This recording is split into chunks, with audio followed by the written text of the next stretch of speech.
جسمانی امراض پرہیز سے جاتے ہیں اور روحانی امراض پرہیزگاری سے۔ اپنا خیال بھی اہم ہے، لیکن سب سے اہم خیال اس کا ہے جس نے تجھے صاحب خیال بنایا۔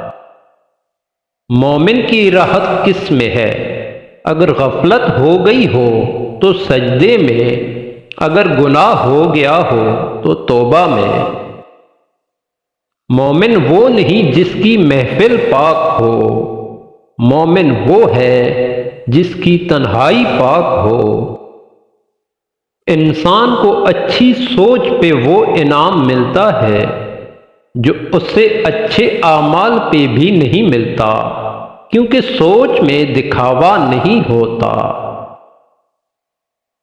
ہمیشہ سچے لوگوں سے دوستی رکھو، کیونکہ وہ اچھے دنوں میں سرمایہ اور برے دنوں میں محافظ ہوتے ہیں۔ علم وہ نہیں جو آپ نے سیکھا ہے، علم تو وہ ہے جو آپ کے عمل و کردار سے ظاہر ہو۔ زمانے کا شکوہ نہ کیا کرو، بلکہ خود کو بدلو، کیونکہ پاؤں کو گندگی سے بچانے کا طریقہ جوتا پہننا ہے، نہ کہ سارے شہر میں قالین بچھانا۔ انسان کو اس کی برائیوں سمیت قبول کرنے والا ہی اس کا سچا دوست ہوتا ہے، کیونکہ خوبیاں تو دشمن کی بھی متاثر کرتی ہیں۔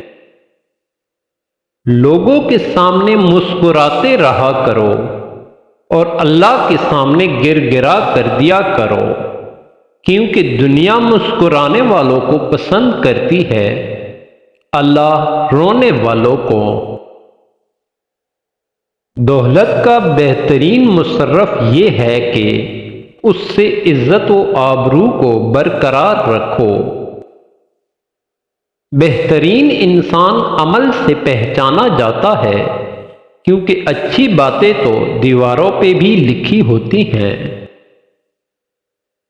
تم پانی جیسے بنو جو اپنا راستہ خود بنا لیتا ہے، پتھر جیسے مت بنو جو دوسروں کا راستہ بھی روک لیتا ہے۔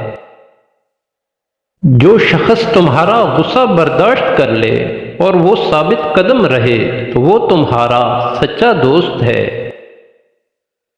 جیت کی عادت اچھی ہوتی ہے، لیکن کچھ رشتوں میں ہار جانا ہی بہتر ہوتا ہے۔